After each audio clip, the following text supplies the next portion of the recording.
کے اندر کمی فرمائے گا.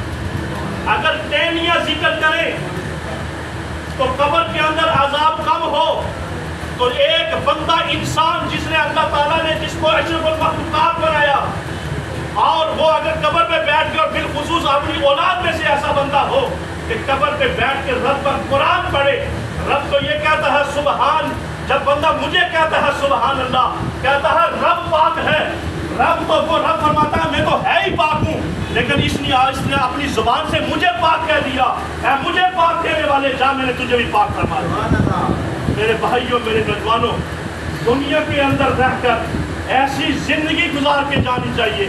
خدا کی عزت و جلال کی قسم, عمران کی بیماری اور عمران کے جانے کے بعد اس وقت تک کسی شخص کی زبان سے میں نے نہیں سنا کہ عمران نے جو وقت آپ نے گزارا ایسا گزارا کہ جس کی وجہ سے کوئی بات نہیں آتی ہے, بلکہ ہر آدمی اچھے الفاظ سے یاد کرتا ہے کہ زندگی گزاری ہے تو عمران نے گزاری ہے. اپنی آنکھوں کے اندر شرم و حیا, اپنا کردار ایسا رکھا کہ جانے کے بعد بھی دنیا یاد کر رہی ہے, اپنے رشتہ داروں کے علاوہ دوست یار بھی یاد کر رہے ہیں, عزیز و کانہ بھی یاد کر رہے ہیں, یار اپنے بندے کو تعریف کرتے رہتے ہیں. تعریف دوسرے کریں تو بات تب ہے اور دوسرے لوگ بیان کریں کہ بات تب ہے کہ بھائی جانے والا کس شان سے گیا, جانے والے کا مقام اور مرتبہ کیا تھا. میرے بھائیوں میرے نوجوانوں, یاد رکھو دنیا کے اندر رہ کر ہمیں بھی ایسا وقت گزارنا چاہیے. مجھے بتاؤ, جو اولاد ہمارے ہوتے ہوئے نماز نہیں پڑھتی, جو والدین کے ہوتے جو اولاد نماز نہیں پڑھتی, والدین کے ہوتے ہوئے جو اولاد قرآن نہیں پڑھتی, والدین کے ہوتے ہوئے جو اولاد روزے نہیں رکھتی, والدین کے ہوتے ہوئے توفیق ہے تو حج نہیں کرتی, والدین کے ہوتے ہوئے توفیق ہے تو زکات نہیں دیتی, جس اولاد کے لیے ہم نہ حرام کی تمیز کرتے ہیں نہ حلال کی, صبح شام پسینے میں بہو کر اپنی اولاد کے لیے فکر کماتے ہیں, کیا وہ اولاد ہمیں پیچھے پڑھ کے ہمیں بخشوائے گی؟ وہ اولاد نہیں ہو سکتا. اس لیے اپنی زندگی کے اندر اپنی اولاد کو نمازی بناؤ, اپنی اولاد کو قرآن کا قاری بناؤ, اپنی اولاد کو قرآن سکھاؤ, اپنی اولاد کو نبی پاک صلی اللہ علیہ وسلم کی سیرت پڑھاؤ, اپنی اولاد کو صحابہ اکرام کے قول پڑھاؤ. صحابہ اکرام نے زندگی کیسے گزاری, رسول اللہ صلی اللہ علیہ وسلم نے کیسے زندگی گزاری, اولیاء اللہ نے کیسے اپنی زندگی گزاری. اپنی اولاد کو جب یہ پڑھاؤ گے تو ہمارے جانے کے بعد پھر وہی اولاد ہماری قبر پر. صدقہ جاریہ اولاد کیوں کہا گیا؟ نبی پاک صلی اللہ علیہ وسلم نے کیوں فرمایا کہ نیک اولاد صدقہ جاریہ ہے؟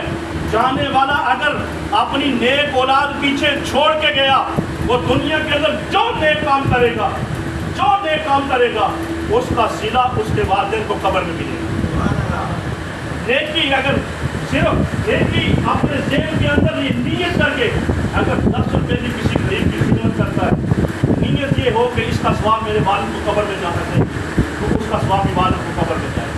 اس لیے میرے بھائیوں میرے نوجوانوں, اپنے گھر سے کم از کم جیسے تو ایک آدمی کو دین کا طالب علم بنانا چاہیے. کوئی دنیا کی ڈگری دنیا کی تعلیم حاصل کرنے والوں کے لیے نہیں بنایا گیا کہ جب وہ نکلتے ہیں تو ان کے نیچے ان کے پر پاؤں کے نیچے فرشتے پر بچھاتے ہیں, لیکن دین کا طالب علم جب نکلتا ہے تو اس کے پاؤں کے نیچے فرشتے پر بچھاتے ہیں, اس کی حفاظت فرشتے کرتے ہیں. میرے بھائیوں میرے نوجوانوں, دنیا کے اندر رہ کر ہم نے ایسا وقت گزارنا ہے, اپنی اولاد کو اس طرح بنانا ہے. حضور اکرم صلی اللہ علیہ وسلم آپ جا رہے تھے, ایک بکری کا بچہ بڑا ہوا پڑا, صحابہ اکرام سے فرمایا اے میرے صحابہ بتاؤ اس بچے بکری کے بچنے کی قیمت مالک کی نظر میں کچھ ہے؟ ہمارے ماں باپ آپ کے قربان ہو جائیں, آپ بہتر جانتے ہیں, آپ بہتر جانتے ہیں. صحابہ اکرام نے تو یہاں تک دعوت اللہ میں کھڑے ہو کے آج کا موقع ہے تو پھر بھی نبی پاک صلی اللہ علیہ وسلم نے فرمایا صحابہ کون سا دین ہے, کون سا وقت ہے؟ صحابہ بھی دیکھ لیں, لیکن محبت کا انداز یہ ہے, کہتے ہیں یا رسول اللہ آپ بہتر جانتے ہیں, یا رسول اللہ آپ بہتر جانتے ہیں. تو حضور اکرم صلی اللہ علیہ وسلم نے فرمایا کہ اس بکری کے بچہ جو مرا ہوا ہے والدین کی نظر میں اس کی قدر و قیمت نہیں, کیونکہ وہ مر گیا, اس کے کوئی فائدہ نہیں دے گا یہ, اور کوئی سے اسے دیکھ سکتا ہے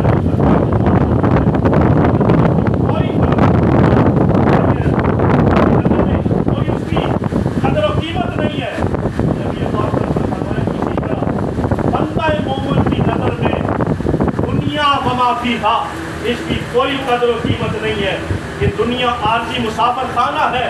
آخر ایک نہ ایک دن چھوڑ کر اپنی حقیقی زندگی کی طرف ہمیں جانا ہے. اللہ تعالیٰ عمل کی توفیق عطا فرمائے. اللہ تعالیٰ ہمارے بھائی عمران مرحوم کی بخشش و مغفرت فرمائے, اس کے والد گرامی کی بخشش فرمائے. جتنے احباب یہاں پر آئے مجھ میں جن کے جو کاربا والدین میں سچا کسن سب کی بخشش فرمائے. اپنی جگہ پہ کھڑے ہو جائیں, ایک ساتھ و سلام تشریف کرتے ہوتے بات. مصطفیٰ جانے